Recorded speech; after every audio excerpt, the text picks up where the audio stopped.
ಚಿತ್ರದುರ್ಗದ ರೇಣುಕಾಸ್ವಾಮಿ ಕೊಲೆ ಪ್ರಕರಣಕ್ಕೆ ಸಂಬಂಧಪಟ್ಟಂತೆ ಬೇಲ್ ಸಿಗೋದಿಲ್ಲ ಅಂತ ನಟ ದರ್ಶನ್ಗೆ ಕನ್ಫರ್ಮ್ ಏನಾದರೂ ಆಯ್ತಾ ಅನ್ನುವಂತಹ ಪ್ರಶ್ನೆ ಕಾಡ್ತಿದೆ. ಯಾಕಂದ್ರೆ ಇದುವರೆಗೂ ಕೂಡ 17 ಜನ ಆರೋಪಿಗಳು ಜಾಮೀನಿಗಾಗಿ ಅರ್ಜಿಯನ್ನೇ ಸಲ್ಲಿಕೆ ಮಾಡಿಲ್ಲ. ಇನ್ನು ಪ್ರಕರಣದ ತನಿಖೆಯನ್ನು ನೋಡಿದಾಗ ಆರೋಪಿಗಳ ವಿರುದ್ಧ ಬಹಳಷ್ಟು ಸ್ಟ್ರಾಂಗ್ ಆಗಿರುವಂತಹ ಎವಿಡೆನ್ಸ್ಗಳು ಲಭ್ಯವಾಗಿದ್ದಾವೆ. ಆರೋಪಿಗಳು ಆ ಜಾಗದಲ್ಲಿದ್ದರು, ಅದೇ ರೀತಿಯಾಗಿ ಈ ಹತ್ಯೆಯಲ್ಲಿ ಭಾಗಿಯಾಗಿದ್ದಾರೆ. ಇದೆಲ್ಲವನ್ನು ಪುಷ್ಟೀಕರಿಸೋದಕ್ಕೆ ಬಹಳಷ್ಟು ಸ್ಟ್ರಾಂಗ್ ಆಗಿರುವ ಎವಿಡೆನ್ಸ್ಗಳನ್ನು ಕಲೆ ಹಾಕಿದ್ದಾರೆ. ಈ ನಡುವೆ ಹತ್ಯೆ ಪ್ರಕರಣ ಆಗಿರೋದ್ರಿಂದಾಗಿ ಈ ಪ್ರಕರಣದಲ್ಲಿ ಜಾಮೀನು ಸಿಗೋದಿಲ್ಲ ಅನ್ನುವಂಥದ್ದು ದರ್ಶನ್ ಮತ್ತು ಗ್ಯಾಂಗ್ಗೆ ಕನ್ಫರ್ಮ್ ಆಯ್ತಾ ಅನ್ನುವಂತಹ ಪ್ರಶ್ನೆ ಎದುರಾಗ್ತಿದೆ. ಈವರೆಗೂ ಜಾಮೀನಿಗೆ 17 ಜನ ಆರೋಪಿಗಳು ಅರ್ಜಿ ಹಾಕಿಲ್ಲ. ಕಳೆದ ಶನಿವಾರವೇ ಜೈಲು ಸೇರಿದ್ದಾರೆ ದರ್ಶನ್ ಮತ್ತು ಗ್ಯಾಂಗ್. ಆದರೆ ಇದುವರೆಗೂ ಕೂಡ ಜಾಮೀನಿಗೆ ಅರ್ಜಿ ಸಲ್ಲಿಕೆ ಮಾಡಿಲ್ಲ. ಹತ್ಯೆಗೆ ಸಂಬಂಧಪಟ್ಟಂತೆ ಸಾಕ್ಷ್ಯಗಳನ್ನು ಪ್ರಬಲವಾಗಿ ಖಾಕಿ ಪಡೆ ಸಂಗ್ರಹ ಮಾಡಿದೆ.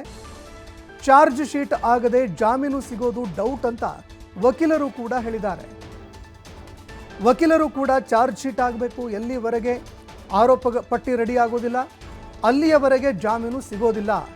ಯಾರ್ಯಾರ ಆರೋಪ ಏನು, ಅದೇ ರೀತಿಯಾಗಿ ಯಾರ್ಯಾರ ಪಾತ್ರ ಏನೇನಾಗಿತ್ತು ಇದೆಲ್ಲವೂ ಕೂಡ ನಿರ್ಧಾರ ಆಗೋವರೆಗೂ ಈ ಆರೋಪಿಗಳಿಗೆ ಜಾಮೀನು ಸಿಗೋದು ಡೌಟು ಅಂತ ವಕೀಲರು ಕೂಡ ಹೇಳಿದ್ದಾರೆ.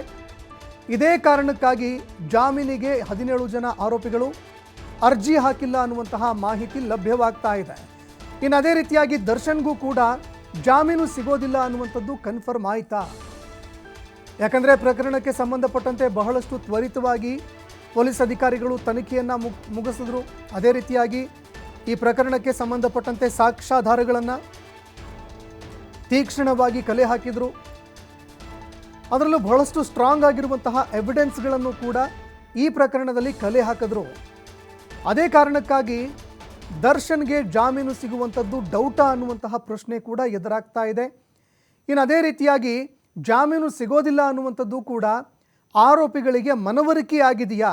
ಇದೇ ಕಾರಣಕ್ಕೋಸ್ಕರ ಜಾಮೀನಿಗಾಗಿ ದರ್ಶನ್ ಹಾಗೂ ಅವರ ಪಟಾಲಂ ಏನಿದೆ ಎಲ್ಲರೂ ಕೂಡ ಇದೇ ಕಾರಣಕ್ಕಾಗಿ ಜಾಮೀನಿಗಾಗಿ ಅರ್ಜಿ ಸಲ್ಲಿಕೆ ಮಾಡಲಿಲ್ವಾ ಅನ್ನುವಂತಹ ಪ್ರಶ್ನೆ ಎದುರಾಗ್ತಾ ಇದೆ.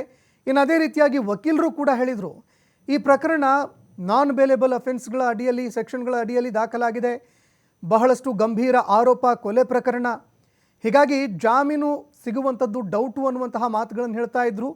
ಎಲ್ಲಿವರೆಗೆ ಚಾರ್ಜ್ ಶೀಟ್ ದಾಖಲಾಗೋದಿಲ್ಲ, ಆರೋಪಿಗಳ ಆರೋಪ ಪಟ್ಟಿ ಎಲ್ಲಿವರೆಗೂ ಸಿದ್ಧವಾಗೋದಿಲ್ಲ ಅಲ್ಲಿಯವರೆಗೆ ಆರೋಪಿಗಳಿಗೆ ಬೇಲ್ ಸಿಗುವಂಥದ್ದು ಡೌಟು ಅಂತ ಲಾಯರ್ಗಳು ಕೂಡ ಮಾತನಾಡ್ತಾ ಇದ್ದರು.